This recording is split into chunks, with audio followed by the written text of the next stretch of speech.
네, 안녕하세요. 운동한 내과 스탁트입니다. 지난번에 우리 당뇨 전 단계를 스스로 극복하신 내용으로 저희 채널에서 참 좋은 내용 많이 설명해 주셨던 오징어 약사님이 이번에는 혈당 스파이크의 공격으로부터 방어할 수 있는 방법들을 설명해 주신다고 해서 저희 채널을 찾아오셨습니다. 네, 여러분 너무나 좋아하시는 오징어 약사님 소개하겠습니다. 안녕하세요, 오징어 약사입니다. 오늘 지난번과는 좀 다르게 한 템포 올려서 저의 진정한 모습을 이제 잘 보여드리도록 하겠습니다. 자, 질문 주시죠. 그러면 바로 여쭤보겠습니다. 약사님께서 제가 책을 하나 받았는데 혈당 블로킹이라고 적혀 있더라고요. 근데 왜 블로킹일까? 혹시 혈당 스파이크니까 블로킹을 막자 요거 아닙니까? 정확합니다. 혈당 스파이크 되게 내리꽂잖아요. 우리 블로킹으로 그걸 막아서 이 혈당 스파이크로부터 우리 몸의 공격을 막아낼 수 있는 최고의 무기 4가지를 책에서 설명드렸는데 오늘 인터뷰를 하면서 그 내용에 관해서 제가 자세하게 설명해 드리겠습니다. 그러니까 제가 이름이 왜 블로킹이지? 그 스파이크니까. 요게 수비면서 공격도 되잖아요. 맞습니다. 네네. 그러니까 동시에 할 수 있는 가장 효율적인 방법 4가지 제가 그 관련해서 오늘 여쭤보겠습니다. 제일 먼저 방어를 하려면 내가 왜 혈당 스파이크가 왔는지를 알아야 될 것 같아요. 네, 맞습니다. 알 수 있는 방법으로 약사님께서 혈당 펜타곤을 한번 그려보자. 네. 제가 그거 그리고 충격받았습니다. 왜냐면 제가 운동이 제일 점수가 낮더라고요. 그거 어떻게 그리는지 설명 좀 해주시죠.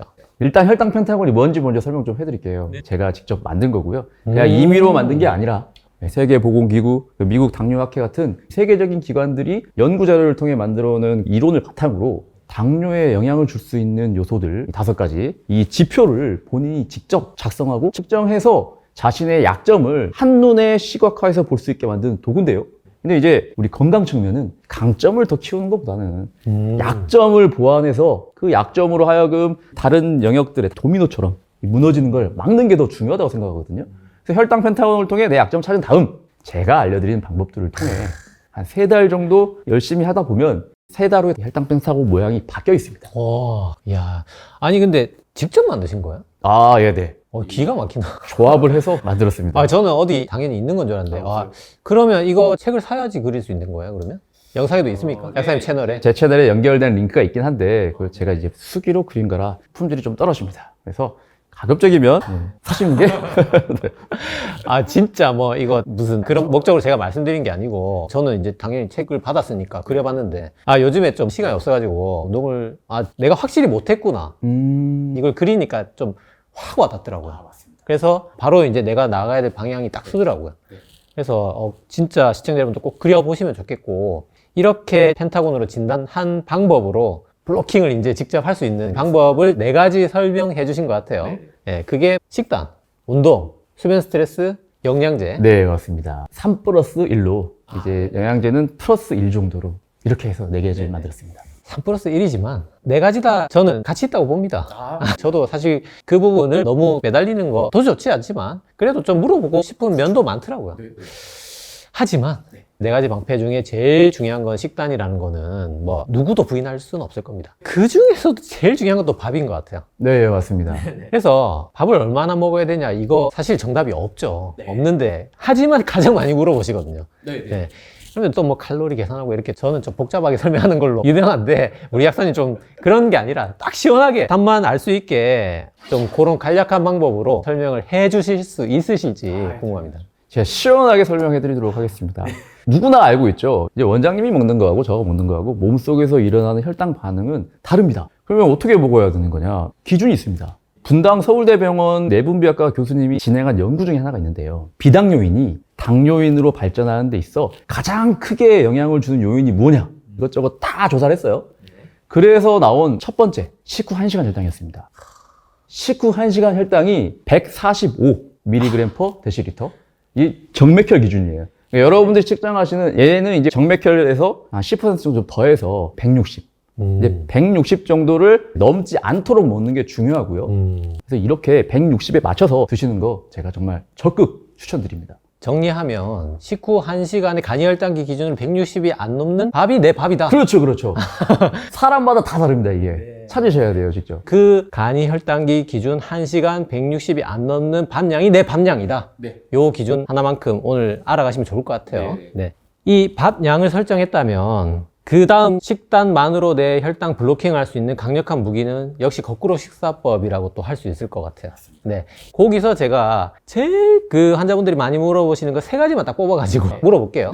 예, 첫 번째는 우리가 이제 아무래도 아까 밥, 뭐 본식이 탄수화물이니까 거꾸로 식사법 할 때 그 먼저 먹는 식전 도시락 구성을 보통 단백질, 지방, 식이섬유 이렇게 소위 말해서 단지섬 정석이거든요. 예, 원래는 이제 그게 여러 문헌에 나오는 건데 약사님 이제 양홀식 으로 대표되는 지방, 식이섬유, 식초. 네, 맞습니다. 소위 말해서 지섬초로 구성하셨더라고요. 그래서 요거에 대해서 오늘 좀 자세히 들으면 좋을 것 같고, 요게 첫 번째고, 두 번째는 고지방에서 특히 올리브유를 선정한 이유.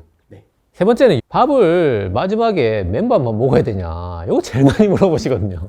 약사님은 개인적으로 어떻게 추천하시는지 요렇게 거꾸로 식사법 3가지 쭉 여쭤봅니다. 그러니까 우리가 원래 이제 거꾸로 식사법 하는 방법이 이제 식판 자체에서 나물 반찬 먼저 먹고 그 다음에 고기 먹고 그 다음에 밥 먹으라고 나와 있잖아요. 원래는 그랬죠. 그렇죠. 근데 이거 되게 번거로운 과정이잖아요. 그래서 이 과정을 제가 없애기 위해서 만들어낸 게 양홀식을 통해서 자리에 탁 앉으면 양홀식이 딱 떨어집니다. 그러면 다 먹어요, 그냥. 다 먹어서 해치우고 나면 그 다음에 평상시 식사가 나오는데 거꾸로 식사법을 하기 전에 이미 양홀식을 먹음으로써 거꾸로 식사법이 시작되고 있는 거예요. 고민할 거 없이 일단 먹으면서 시작하면 그 다음에 먹는 식사는 일반 밥에서 평소에 먹다더라도 먹어도 혈당 안 올라갑니다.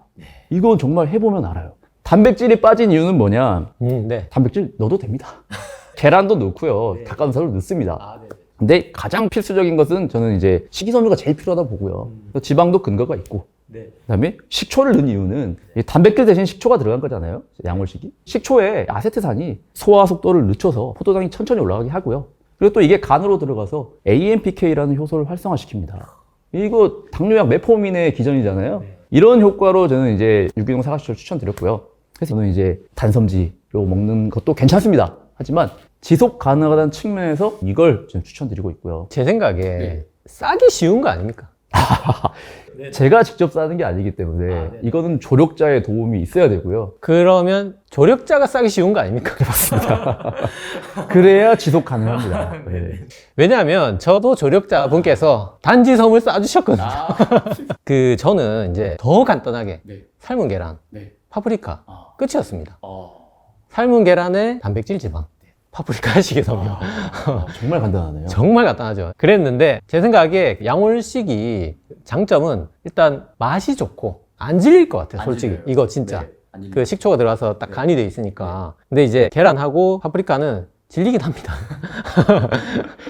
네, 그거 당연히 이제 뭐 싸주는 게 감지덕지고 그 양홀식이든 뭐 계란이나 파프리카든 제 생각에는 영원히 할 수 있는 게 훨씬 더 중요할 것 같아요. 예, 그런 목적에서 근거는 완벽히 다 있으니까 본인 편의에 맞는 걸 싸시면 좋겠다는 측면에서 각자 구성에 맞게 특히 뭐 약사님은 양홀식이 또 맛도 좋으니까 그런 측면에서 좀 추천하신 게 아닌가 싶고 두 번째 올리브유는 유독 또 좋은 면이 있을까요? 올리브유는 지방 중에서 이것보다 더 건강한 지방이 있을 수가 있나?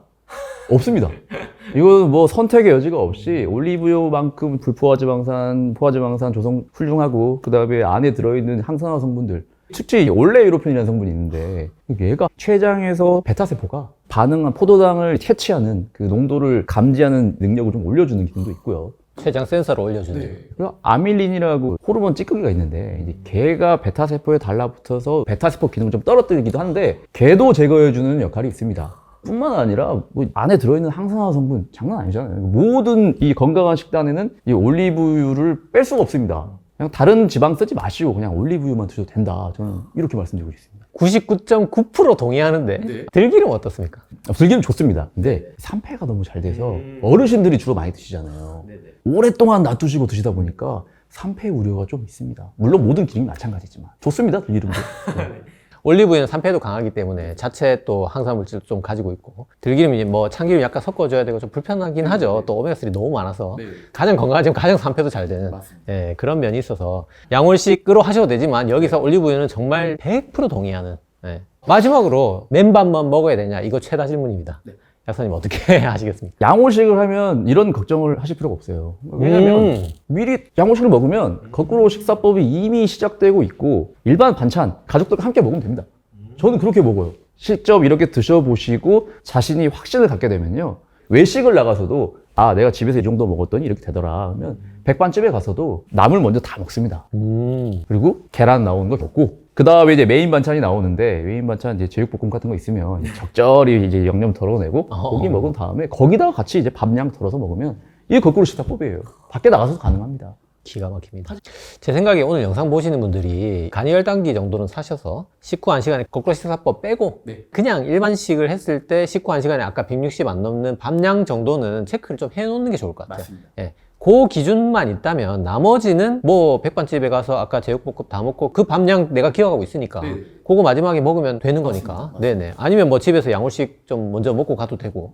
그리고 또 중요한 거. 식당에서 먹을 때는 밥을 미리 덜어놔야 돼요. 통제가 안 됩니다. 이거 덜어놓고 덮어 놓으시고 요것만 먹는다. 안 받는 것도 방법입니다. 둘이서 하나 받아가지고 나눠 먹으면 됩니다. 이런 게 진짜 당뇨 전 단계 극복을 실제로 하신 분한테만 들을 수 있는 그런 살아있는 지식일 것 같고. 지금 이제 사실 저희 닥터잉여 시청자 여러분들 정도면 이제 가당음료, 뭐 콜라, 정제 탄수화물, 빵, 과자, 아이스크림 이런 거 안 먹어야 된다는 거 정도는 다 아십니다. 예, 근데 과일은 좀 건강하지 않나? 이런 얘기를 하는 의사도 있고, 과일도 똑같다. 그거 당 쫙 오른다. 이렇게 말하는 의사도 있는데, 이 당뇨 환자분들 과일 먹는 법 좀 어떻게 해야 될까요? 과일에 대해서 제가 드리고 싶은 말씀 이제 한 가지만 딱 말씀드리자면 이제 과일을 이 보약이나 영양제나 안 먹으면 안 되고 할당량을 채워야 되고 꼭 먹어야 되는 거라고만 생각하지 않고 과일을 맛 때문에 먹는 기호식품 정도로 생각하시는 게 저는 중요하다 생각해요. 왜냐하면 과일에 대해서 조금 더 이거 올려친다고 말하기도 하죠. 너무 좋게 평가하게 되면 너무 많이 먹게 될 확률이 높고요. 실제로 일본인들 연평균 1인당 과일 섭취량이 23kg 정도 됩니다. 근데 우리나라가 어느 정도일 것 같으세요? 이렇게 물어보시는 거 보면 한 40kg? 57kg입니다. 생각보다 더 많이 먹습니다, 우리나라 사람들이. 과일 좋아하네. 어렸을 때 생각해 보세요. 어렸을 때 집에 있으면 항상 저녁 식후에 9시 뉴스 나올 때 어머니가 과일 깎아 그렇죠. 그게 또 어떻게 보면 잘 사는 집의 또 표본 아니겠습니까? 나 과일 좋아하네. 물론 과일 섭취함으로써 얻을 수 있는 긍정적인 효과도 있어요. 비타민 섭취, 미네랄, 각종 식물성 파이토케미컬들, 식이섬유 섭취까지 굉장히 좋은 걸 많이 먹을 수 있는데 반면에 과일을 섭취하면서 어쩔 수 없이 따라 들어오는 게 과당. 그쵸? 사실 과일 저는 건강하다고 봅니다. 근데 제가 무슨 말씀인지 알겠는 게 과일이 건강하다는 핑계로 너무 많이 먹는다. 맞습니다. 그러니까 우리가 여기 너무 안 드시는 분들한테 하는 말이죠, 사실. 과일이 건강하다는 말은 이분들한테 하는 말이죠. 근데 우리나라 평균이 일본의 2배가 넘는다. 그래서 대부분은 너무 많이 먹으니까 과일 안 먹어도 안 죽는다고 평균적으로 좀 생각을 하는 게 좋을 것 같아요, 일단은. 그리고 또 사실 솔직히 맛 때문에 먹는 거잖아요. 이게 맛있어서 먹는데 이제 여기다가 건강하니까 먹는 거야. 막 이렇게 해서 과량을 먹을 수 있는 걸 저는 이제 좀 지양하자. 오늘 약사님한테 블로킹 해달랬더니 팩트 폭행을 하시네요. 그래서 제가 알려드리는 양이 그냥 이만큼. 이거 오피셜이잖아요. 거의 다 이렇게 말씀하시잖아요. 이만큼만 드시되 식사 후에 후식으로 드시면 안 되고요. 식사 전에 양물씩 드실 때 식전 샐러드 드신다 생각하시고 드시면 됩니다. 그렇게 드시면 과일을 먹고도 문제가 생기지 않고 건강하게 잘 넘어갈 수 있고요. 이런 또 과일에 대한 영상을 찾아보게 되면 이제 제일 많이 나오는 게 GI 지수, GL 지수 이런 게 있어요. 그렇죠? 이 사과가 GL 지수로 따지면 5예요, 5. 5는 저위험군 과일입니다. 근데 이 5라는 숫자가 어떻게 나왔냐면 이 사과의 섭취량을 120g으로 그냥 잡은 거예요. 그러면 사과 몇 개 정도 되는 거예요? 반 개입니다. 저는 사과를 한번 먹을 때 한 개씩은 먹었었거든요. 그러면 이게 두 번째 단계, 중위험군으로 넘어가요. 사과 한 개만 해도. 그래서 이것도 너무 GI 지수, GL 지수 어느 정도 참고는 할 수 있습니다. 이거 참고하시라고 제가 제 책에 도표도 넣어놓긴 했지만 이걸 너무 맹신하지 마시고 본인의 과일 허용량, 이 혈당 조절 능력에 맞춰서 드시면 되고요. 이런 내용이 침투력 무엇? 제가 이번에 낸 신간 혈당 블로킹에 나와 있으니까요. 7월 2일부터 예약 구매 가능하고 서점에 가시면 7월 16일은 대야 구매 가능하시니까요. 제가 그렇지라고 생각했던 게 사실 당지수나 당부하지수는 정상인을 대상으로 측정한 거잖아요. 거기가 사실 가장 큰 맹점일 것 같아요. 이게 뭐 5냐 10이냐 그거는 건강한 사람 이 사과 먹었을 때 얘기니까 당뇨 환자는 다를 수 있고 거기다가 나는 또 다를 수 있거든요. 네, 그래서 내 소위 말해서 당부하지수, 내 당지수를 측정해 보는 게 좋을 것 같고 이건 뭐 저당지수네 그거는 진짜 정말 참고형으로 생각하셔야 될 것 같고 그런 내용이 책에 있더라고요. 저도 그렇지 이렇게 뜨끔했습니다. 네. 식단 이야기를 굉장히 이제 길게 여쭤보고 들을 수 있었던 시간이었는데 방패 4개 중에 사실 이제 1개에 해당하는 거고 이거만큼 또 중요한 방패가 운동이잖아요. 네, 맞습니다. 네네. 약사님이 책에서 당뇨 환자분들이 하면 좋은 운동 3가지를 집어 주셨더라고요. 네네. 그게 존투, 중등도죠. 네. 그다음에 히트, 고강도 인터벌이죠. 그 다음에 근력 운동. 이렇게 3가지를 추천해 주셨고 당연히 다 좋죠. 당뇨 환자분들 다 해보시고 본인에게 제일 맞는 운동을 고르는 게 정답이겠지만 초보다. 뭐부터 해야 될까? 다 해보기 전에 조금 누구는 이 운동부터 하면 좋다는 추천할 만한 약간 기준 같은 게 있을까요? 약사님 네, 추천해 주시면. 있습니다. 사실 제가 말씀드린 존투랑 히트, 그다음에 근력 운동 이 중에서도 누구나 할 수 있는 운동은 존투 운동밖에 없습니다. 제 초등학교 3학년 아들이 아침마다 저랑 존투 운동을 합니다. 어린이도 할 수 있을 만큼 누구나 다 할 수 있어요. 일단 난도가 쉽고 뭐 특별히 위험한 것도 없고 힘들지도 않고 단 하나 단점이 있다면 시간이 좀 오래 걸린다는 거. 최소 30분에서 45분 정도 해야 되는데 사실 하루 24시간 중에 잠자는 시간 빼고 먹는 시간 빼고 이것저것 가리고 운동할 시간을 30분 40분 낸다는 게 사실 쉽지가 않아요. 왜냐하면 뭐 옷 갈아입고 씻고 뭐 어디 갔다 하는 거 하면 1시간이거든요. 결국 1시간 뺀다는 게 정말 쉽진 않죠. 그래서 제가 그 운동할 시간이 없는 분들도 생활과 운동을 합칠 수 있게 새로 개발한 방법입니다. 보통 직장인들 퇴근하시잖아요. 지하철을 2정거장만 먼저 내리세요. 버스를 타시면은 뭐 거리를 계산하셔가지고 먼저 내리셔서 집에 가는 길까지 빠른 걸음으로 가면 존투 나옵니다. 딱이다. 예, 이러면 할 수밖에 없잖아요. 강제로 그냥 운동을 하게 되고요. 이렇게 하고 나서 집에 가서 보통 하는 일이 식사잖아요. 운동 끝나고 바로 식사를 하면 걸어가면서 운동이 됐기 때문에 인슐린 민감도가 올라가 있잖아요. 식후의 혈당 상승도 도움이 됩니다. 생활과 운동을 합칠 수 있는 게 존투 운동을 퇴근하는 길에 자연스럽게 할 수 있습니다. 제가 약사님한테 진짜 항상 감탄하는 게 뭐냐면 진짜 현실적인 거 이거는 진짜 바로 될 것 같아요. 지하철 2정거장이 딱 그 시간이 딱 맞을 것 같고 제 생각에 또 퇴근해야 되니까 빨리 걸어지겠죠 당연히. 네, 밥 먹으러 가야 되니까. 네, 자동으로 전투를 강도와 시간에 딱 맞게 할 수 있을 것 같고 자가용으로 출퇴근하는 사람 어떻게 합니까? 제가 이제 자가용으로 출퇴근하시는 분들을 위해 그 다음 운동 히트 운동을 소개해 드릴까 합니다. 기가 막힙니다. 이 히트 운동의 장점, 시간이 짧습니다. 이게 스트레칭 좀 생략하면 10분이면 끝나요. 정말 이건 10분을 투자 못 한다면 운동하시면 안 되죠. 그렇죠? 근데 히트 운동은 주의할 점이 부상의 위험이 있기 때문에 50대에 넘어선 분들은 히트 운동은 사실 저는 추천드리지 않습니다. 골절하면 이제 답이 없어요. 그래서 이 30, 40대 중에서도 이제 뭐 심장에 문제가 없고 건강상 문제가 없는 분들은 히트 운동이 뭔지는 다 아시긴 하겠지만 간단하게 설명드리자면 강도마다 다른데 이제 처음 시작하실 때는 30초 전력 질주를 하고요. 누가 개가 쫓아간다고 생각하시고 막 뛰면 됩니다. 시계를 보면서 뛰시고 30초 끝나면 이제 1분 정도 걷습니다. 이렇게 갔다가 다시 30초 전력 질주 반대로 돌아와서 이걸 왔다 갔다 1분 30초를 한 5세트 하면 10분도 안 걸려요. 이걸 하고 나면 길바닥에 이제 쓰러져가지고 체력이 그냥 다 고갈되는데 이게 애프터 버닝 효과라고 운동이 끝난 다음에도 근육으로 포도당을 빨아들이는 그 효과가 가장 오래 지속됩니다.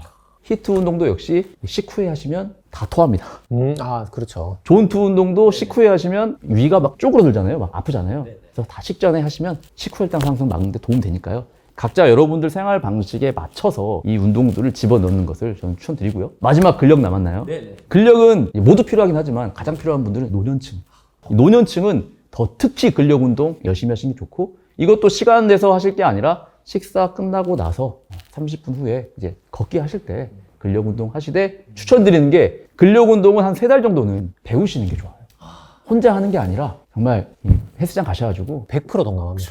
제대로 알아놓고 그 정확한 방법으로 해야 빨리 늘어나는 거지 혼자서 그냥 하시지 마시고요. 반드시 조력자의 도움으로 운동하시기를 추천드리겠습니다. 특히 근감소를 걱정해서 뭐 60대 이후 무조건 저는 PT 끊어야 된다 생각합니다. 네네. 여기에 돈 쓰려고 내가 번 거다. 이 돈은 아끼지 말자. 저는 그렇게 설명을 많이 하고 있는데 역시 약사님한테 제가 감탄한 게, 히트를 어떻게 설명할까. 30초간 개가 쫓아온다고 생각하고 달리자. 정확하게 이해했습니다. 히트를 이거보다 쉽게 한 문장으로 설명할 수 있는 방법이 없을 것 같아요. 아까 히트하고 중강도하고 커리큘럼 한 번만 더 설명해 주실까요? 월, 수, 금을 전투 운동을 하시고, 그다음에 화, 목을 히트. 근데 이게 좀 힘들어요. 사실 히트를 한 번만 해보신 분들은 다시 하고 싶은 생각이 잘 없습니다. 그래서 2번을 못해서 아예 안 할 거라면 한 번이라도 제대로 하자. 월, 화는 전투, 수요일 날 히트, 목, 금 또 전투. 이런 식으로 월화수목금 운동하시면 정말 좋을 것 같습니다. 저도 이게 맞을 것 같아요. 월화수목금 다 그냥 전투하고 개가 쫓아온다고 생각하고 한번 하루만 뛰어보자. 좋은 방법이 같습니다. 아까 식후, 식전 이거 얘기가 잠깐 나와서 말씀인데 이게 사람마다 상당히 다른 것 같고 저는 개인적으로 식후에는 걷기밖에 못 하겠더라고요.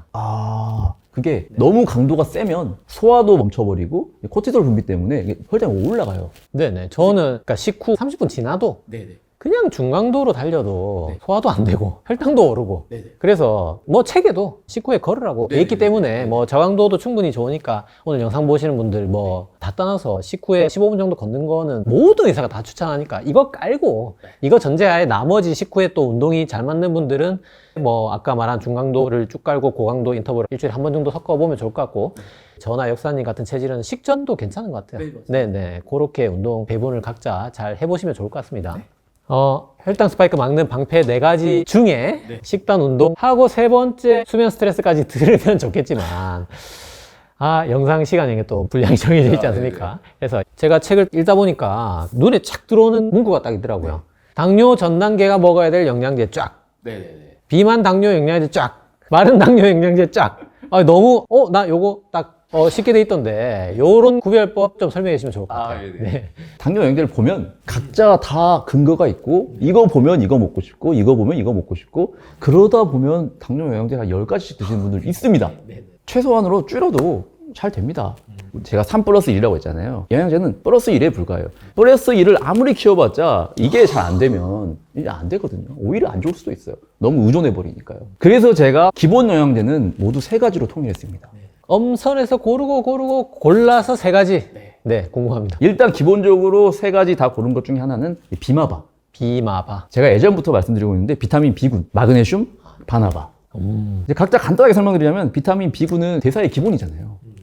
탄수화물 대사가 일어날 때 그 모든 요소 곳곳에 비타민 B군이 쓰입니다. 네네. 부족하게 되면 문제 생길 수 있으니까 비타민 B는 기본으로 공급하시는 게 좋고 마그네슘 같은 경우는 우리나라 사람들 국민건강영양조사에서 45%가 필요량보다 덜 먹고 있어요. 근데 여기서 필요량보다 덜 먹고 있다는 게 결핍이란 말은 또 아니거든요. 근데 마그네슘은 실제로 결핍될 확률도 높아요. 이게 덜 먹는 사람이 고갈될 경우, 예를 들어서 스트레스를 많이 받아도 마그네슘 고갈되고요. 그 다음에 혈당이 높아도 고갈되고요. 땀을 많이 흘려도 고갈되고요. 술을 많이 먹어도 고갈되고요. 덜 먹는 사람 45%가 다른 요인으로 인해서 고갈당하면 진짜 낮아지는 거예요. 그래서 부족한 사람이 많고 그래서 이 결핍일 확률이 높기 때문에 마그네슘 보충해 주는데 마그네슘이 하는 일이 또 인슐린 신호 전달을 하거나 통로 열거나 다 안 쓰이는 데가 없어요. 그래서 마그네슘이 2번째 들어가고 이 바나바야 뭐 식후 혈당 억제하고 이럴 때 가장 근거가 많은 영양제이기 때문에 이렇게 3가지를 조성을 했고 바나바가 뭐죠, 근데? 열대 과일인데 거기 안에 있는 성분이 이제 코로솔산이라고. 바나바 잎 추출물인데 대부분의 성분은 코로살산. 네, 유효 성분이 코로솔산이고. 네, 걔가 하는 역할이 이제 약한 메포민이라 생각하시면 돼요. 기전이 다 비슷비슷합니다. 그리고 여기서 또 제가 이제 말씀드리고 싶은 게 내가 마그네슘 충분히 부족하지 않는 사람이 이 혈당 영양제 마그네슘을 먹는다고 더 좋아지지는 않습니다.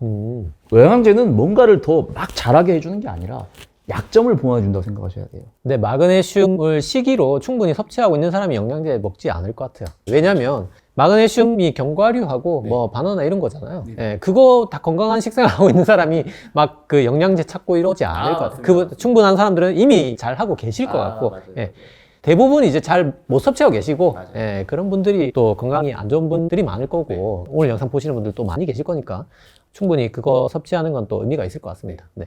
그래서 그 다음에 이제 세분화해서 말씀드리자면 당뇨인 전 단계가 이제 보조 조합으로 비타민 D하고 이노시토를 제가 지원했습니다. 피틴산. 네, 이제 비타민 B부터 설명을 해드릴게요. 실제로 이게 도움이 된다 많은데 저는 이제 어떻게 생각하냐면 문제가 되지 않으면 시도해봐도 좋다. 우리 인체 내에서 비타민 D 수용체가 가장 많은 곳이 신장과 소장 그리고 면역세포입니다. 그 다음으로 많은 곳이 췌장의 베타세포예요. 실제로 이제 연구들을 보면 베타세포에서 인슐린 방출하는데 이걸 도움이 된다. 그래서 실제로 어떤 연구는 당뇨 전 단계가 당뇨병으로 발전하는 것을 11% 정도 낮춘다. 이런 연구도 있고요. 그래서 비타민 D가 결핍이신 분들은 비타민 D 보충하시는 걸 보조 영양제로 추천드리고요. 두 번째로 이노시톨은 쉽게 말하면 전달자예요. 인슐린이 세포에 와가지고 문을 두드리고 포도당 집어넣을 때 문 열어주라 하잖아요. 네. 그때 이노시톨이 세포막의 구성 성분이라 얘네가 만약에 부족하게 되면 그 기능 자체가 힘들어지고요. 또 실제로 신호를 들고 가는 나팔수라고 하나요? 뭐 기병. 그게 이노시톨이에요. 근데 부족하게 될 경우 신호 전달이 안 되기 때문에 이제 혈당 조절이 잘 안 되는데 당뇨 전 단계 분들 스파이크가 잘 나오신 경우 이노시톨이 소변으로 배출량이 좀 많아지기 때문에 보충해 주시면 좋습니다. 그래서 이노시톨은 드실 수 있으면 드시는 거 추천드립니다. 그 콩밥으로 섭취하는 건 좀 어떻습니까, PT는? 함량이 굉장히 낮아요. 이게 연구로 보면은 한 4,000mg 정도 먹어야 되는데 이게 가루로 치면은 꽤 많거든요. 4g이잖아요. 콩밥으로 먹었을 때 함량 0. 몇 g인가 제가 의미 있는 정도로 못 먹습니다. 네. 비타민 D 얘기를 잠깐만 하면 저는 비타민 D를 피 검사했을 때 충분한 사람 본 적이 없습니다. 환자 중에. 네네네. 전부 뭐 실내 생활하고 요즘에 선크림 다 바르시고 뭐 그게 없잖아요. 그 합성할 일이. 예. 그래서 대부분은 뭐 다른 요법을 하고 있지 않는 분들은 부족하기 때문에 네. 비타민 D 뭐 당뇨 전 단계 당연히 들어가야 되고. 네. 전 당뇨 환자도 당뇨 다 빼고 그냥 전 국민이 비타민 D는 정말 웬만하면 뭐 지금 오늘 이 시간을 떠나서 일부러 챙겨 먹는 사람들 빼면은 다 좀 더 드시면 좋을 것 같고 그러면 비만 당뇨는 어떻게 먹어야 될까요? 비만 당뇨도 역시 비마바는 기본이고요. 이제 추가로 넣을 수 있는 것 중에 하나가 이제 여러분들이 너무 좋아하시는 비타민 C입니다. 비타민 C는 그 자체로 그냥 항산화 영양소잖아요. 비만인 경우, 게다가 당뇨인 경우 비타민 C 소모량이 많아져서 혈중 비타민 C 농도가 낮습니다. 부족하기 때문에 보충해 주는 게 맞고 비타민 C가 많아야 혈관 공격 당하는 것도 좀 예방할 수 있지 않겠습니까? 그래서 메가요법을 하시든 1시간, 2시간마다 계속 드시든 어떤 방법으로든 비타민 C 충분량 조금 많이 섭취해도 신장 문제 없는 경우 크게 뭐 지장이 없더라고요. 그래서 이건 이제 담당 전문의와 상담하시고 비타민 C 좀 많이 드실 수 있으면 저는 많이 드시라고 권해드리는 편입니다. 비만 당뇨는 그거 한 개인가요? 그거하고 이노시톨도 아까 말씀드렸던 이 신호 전달자이기도 하면서 이노시톨이 또 이 체지방 감소시키는데 약간 도움이 됩니다. 그래서 다이어트 영양소로도 쓰여요. 그래서 살찐 당뇨분들이니까 이노시톨 들어가면 좋겠죠. 마지막으로 제가 가장 궁금한 마른 당뇨 환자분들은 뭘 먹어야 될까요? 어떻게든 마른 당뇨분들은 인슐린 분비량이 모자라서 문제이기 때때 베타세포 문제잖아요. 그래서 여기에 조금이라도 연관이 있는 게 이제 여주고 그래서 여주를 넣으려면 뭔가 빠져야 되는데 뭘 빼지 하다가 이제 마그네슘을 어쩔 수 없이 빼고 네, 그 자리에 비타민 B, 바나바, 여주를 넣습니다. 기본 조합으로요. 네. 그리고 나머지 보조 영양소도 비타민 D. 비타민 D가 역시 아까도 말씀드렸듯이 어쨌든 췌장 베타세포와 연관된 영양소이기 때문에 비타민 D를 보조로 넣고 마지막으로 넣은 게 이제 코엔자임 큐텐인데요. 왜냐하면 마른 당뇨인 분들 에너지 수준 자체가 낮아요. 말라가지고 활동량도 적고 힘들어 하잖아요. 췌장에서 인슐린 방출하는데도 에너지가 필요하죠. 합성이 필요하잖아요.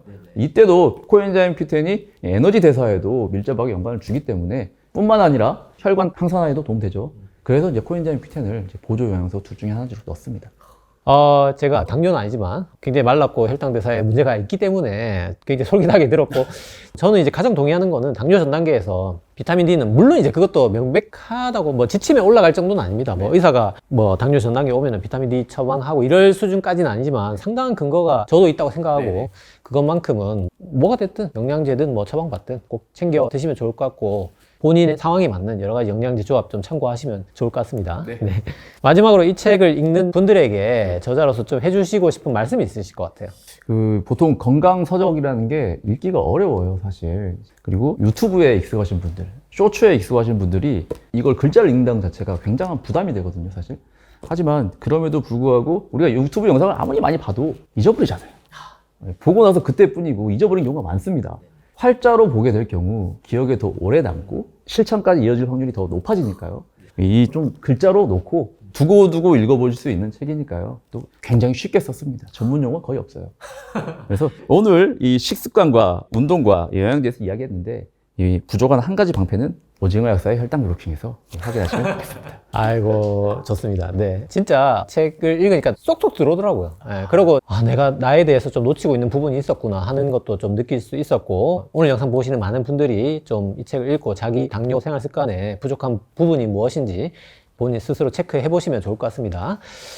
그래서 오늘 이 시간 한 번 더 김성현 약사님 모시고 본인이 탈출했던 방법과 함께 또 여러분들 어떻게 혈당 블로킹 할 수 있는지 자세히 들을 수 있었던 좋은 시간이었고, 다음에 또 약사님과 함께 뭐 당뇨뿐만 아니고 또 다양한 건강 관리에 대해서 들을 수 있는 시간을 또 기약하도록 하고 오늘 영상 모두 마치도록 하겠습니다. 감사합니다.